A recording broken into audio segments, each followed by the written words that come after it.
Special update পাওয়ার জন্য subscribe করে bell আইকনে ক্লিক করতে ভুলো না। তমসা বদমাইশ ছেলেটাকে বলে, এর মধ্যে থেকে তোর ফোন কোনটা?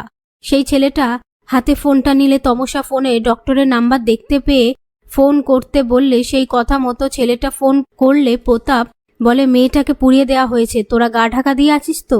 এই বলে ফোনটা রেখে দেওয়ার পর তমসা সিসিকে বলে নাম্বারটা ট্র্যাক করুন। তখনই সেই ছেলেটা মোবাইলটা ভেঙে দিলে তমসা বেধড়ক মারধর করতে থাকে তাদের। এরপর সৃজনকে ফোনে বলে নার্সিংহোমে ঢুকে যেই ওয়ার্ড বয়টা তমসাকে ফোন করেছিল তার খোঁজ নিতে বলে।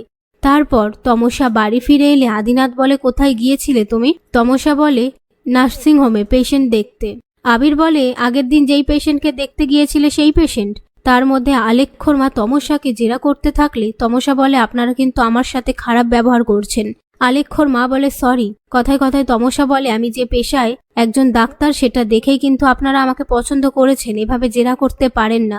সেই মুহূর্তে আলেখ্য এসে বলে, ও তো একদম ঠিক কথাই বলেছে, আমরা দুজন দুজনকে পছন্দ করেছি, মিট করেছি, তারপরেই তো। তমসা বলে, প্লিজ ভালোবাসি কথাটা বলবেন না, একদিনের পরিচয়, আগে আপনার সাথে আমি থাকি তারপর বলবেন। এসব কথার মধ্যে আলেখ্যর মা বলে, তোমরা প্রথম কোথায় মিট করেছিলে? পাশ থেকে আলেখ্য বলে, সবাই জানে, ক্যাফেতে। এই নিয়ে তারা কথা বলতে থাকে। আর আলেখ্যর মা আলেখ্যকে বলে, ওকে ঘরে নিয়ে যা। ঠিক তখনই সৃজন ফোন করে তমসাকে বলে, আমি নার্সিং হোমে ঢুকে পড়েছি।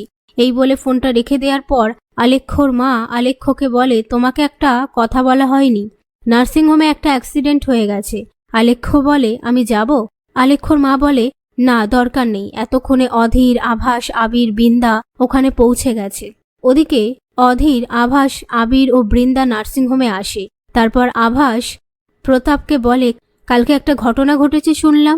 প্রতাপ বলে, এখানে আসা রিস্ক নেওয়াটা আপনাদের ঠিক হয়নি। প্রেস মিডিয়া এসে ভিড় করছে, যদিও আমাদের কাছে প্রমাণ আছে ডাক্তারটি ওপর থেকে পড়ে মারা গেছে, এটা একটা অ্যাক্সিডেন্ট।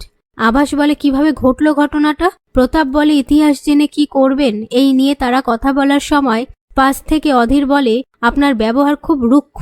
প্রতাপ বলে, খুব স্বাভাবিক, আমি যে কাঠমানিটা খাই তার একটা বড় অংশ আপনাদের পকেটে যায়। এই কথা শুনে অধীর চিৎকার করে ওঠে।